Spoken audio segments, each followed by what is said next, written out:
বছরের ছোট্ট মেয়ে মিনি এক দণ্ড কথা না বলে থাকতে পারে না। জন্মাবার পর থেকে ওর কথা বলা শিখতে পুরো 1 বছর সময় লেগেছিল। তাই এখন ও যতক্ষণ জেগে থাকে একটা মুহূর্ত কথা না বলে নষ্ট করে না। এই তো সেদিন, না থাক, নিজেরাই দেখে নিন।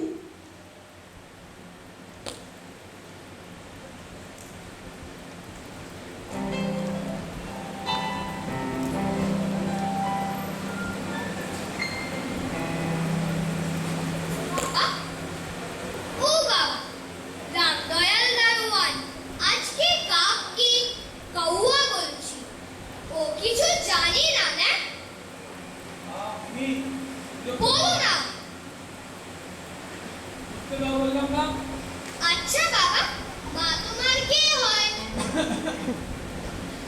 কে খেলা বলো সব? বলো না। মিনি চাই বাদাম চাই চাই কাবলিওলা, ও কাবলিওলা।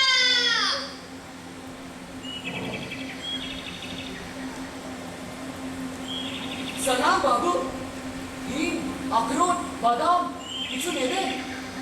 তাও ভালো কিছু থাকলে।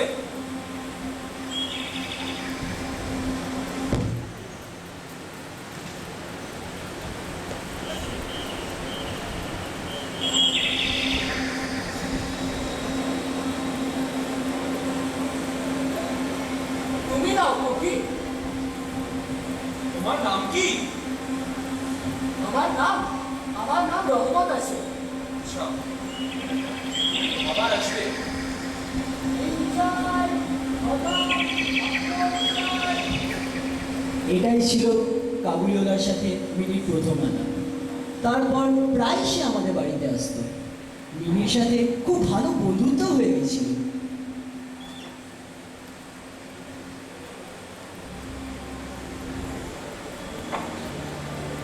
কি ব্যাপার গিন্নি, রোজ কাপিওয়ালাটা আমাদের বাড়ি আসে? আমার তো বাবু ভয় হয়। ভয় ভয় কিসে? মিনিকে তুলে নিয়ে গেলে তুমি দেখবে তো, তোমার যত বাজে ভয়।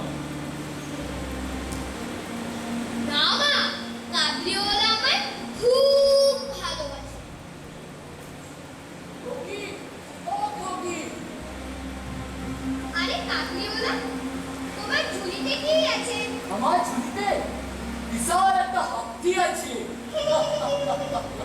আচ্ছা কফি, তুমি শ্বশুর বাড়ি যাবে? শ্বশুর বাড়ি? তুমি শ্বশুর বাড়ি যাবে? আমি আমি শ্বশুরকে মারবে। চলো কফি, তুমি তোমাকে একটা বিরাট হাতির কাহিনী শোনাবে। চলো।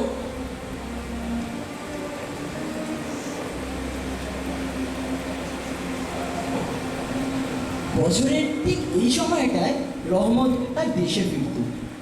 তাই ফেরার আগে ওর সুদের কারবারের সব টাকা পয়সা বুঝে দিত। এমনই একটা দিনে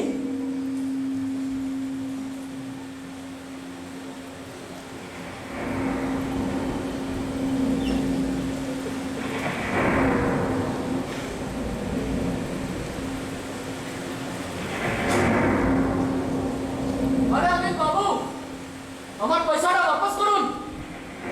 পয়সা পয়সা তো নেই এখন আমার কাছে, তুই যা পরে। এই মানে আমার দেশে ফিরতে হবে, আমার পয়সাটা বাপস করুন। ভালো তো, দেশ থেকে ফিরে এসে পয়সাটা নিয়ে যাবি। ফিরে এসে নিয়ে যাবি মানে? আমার পয়সা আমার এক্ষুনি চাই, আমার পয়সা বাপস করুন। আরে বারবার একই কথা বলে। আরে বাবা খেয়ে নিয়েছে, আমি তো টাকা, যা কি করবি কর। আমার পয়সা আমার এক্ষুনি বাপস চাই। কি তুই আমাকে ধমকি লাগাচ্ছিস? তোর টাকা কোনোদিন পাবি না, যা কি করবি কর। আমাকে আমার পয়সা বাপস দে, খপ্পিস।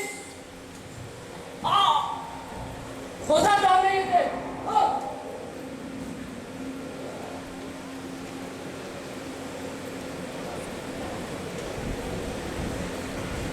খুন খুন, পুলিশ পুলিশ। আগের মাথায় অনিলবাবুকে নিহত করে রহমত নিজে গিয়ে পুলিশের কাছে আত্মসমর্পণ করিল।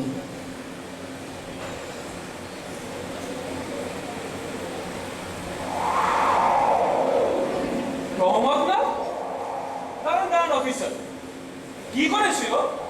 আরে দাদা বলবেন না, অনেক বাবুর থেকে টাকা ধার নিয়েছিল, সময় মতো ফেরত দিতে পারিনি, সেই নিয়ে ঝগড়া। অনেক বাবু বুকে ছুটি বসিয়ে দিয়েছে, এই কাল আদালতে তুলবো আর কি। কাকিওলা, তুমি শ্বশুর বাড়ি যাচ্ছ? কি করবো খোকি? আমি তো শ্বশুরকে মারবে, কিন্তু হাত তো আমার বাঁধা। শ্বশুরকে মারবে? চল থানায় চল, তারপরে দেখি কে কাকে মারবে। মিনি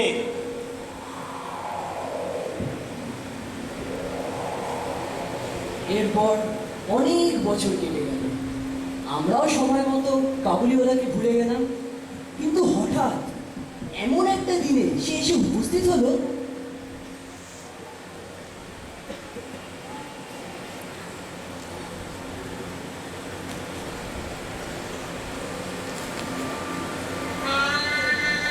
রতনকে 2 মিষ্টিটা আনতে পাঠালাম, এখনো এসে পৌঁছলো। আবার সেই প্যান্ডেলের লোকটা ও দাদা, মাস লাগিয়ে গেছে, কিন্তু প্যান্ডেলের লোকটা এখনো এসে পৌঁছলো। যাও না একটু দেখো। দেখছি।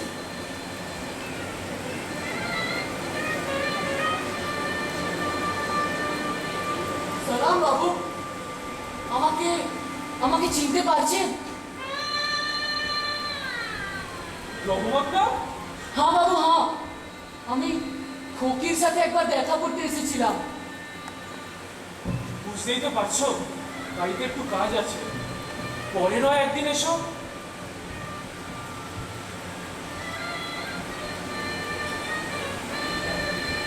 আচ্ছা বাবু, খোকিকে এটা একটু দিয়ে দেবেন। না বাবু না, এটার জন্য আমি পয়সা নিতে পারবো না। আমি আপনার বাড়িতে সওদা করতে আসি না। আপনার মেয়ের মধ্যে, খোকির মধ্যে আমি আমার নিজের আমিনাকে দেখতে পাই, নিজের বিটিয়াকে দেখতে পাই। তাই দেশে ফিরে যাওয়ার আগে ওর সাথে একবার দেখা করতে আসা বাবু। আমি আপনার থেকে পয়সা নিতে পারবো না, পয়সা নিতে পারবো না। আচ্ছা দাঁড়াও, ওগো শুনছো? কি হয়েছে? মিনিকে একবার নিয়ে এসো তো।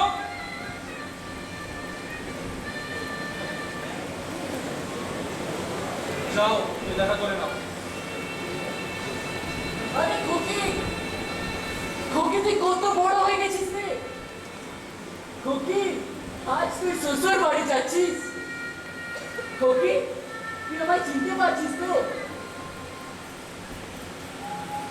কি তুই আমায় চিনতে পারছিস না? তাহলে এত বছর আগে আমি আমার বিটি আমিনাকে দেশে ফেলে এসেছি, সে কি আমায় চিনতে পারবে? সে কি আমায় আবার আব্বা বলে ডাকবে? আবার আব্বা বলে ডাকবে? খোকি, তুই আজ শ্বশুর বাড়ি যাচ্ছিস, তুই সুখে থাকিস, তুই ভালো থাকিস রে, তুই সুখে থাকিস, তুই ভালো থাকিস রে। চিন্তা করো না রঘুমান, তোমার মেয়ে আমিনা তোমার জন্য দেশে অপেক্ষা করছে।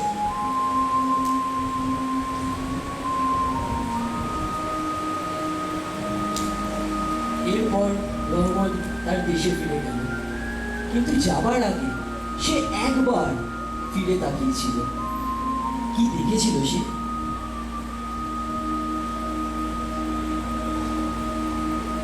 কাকিওলা, ও কাকিওলা! ধন্যবাদ।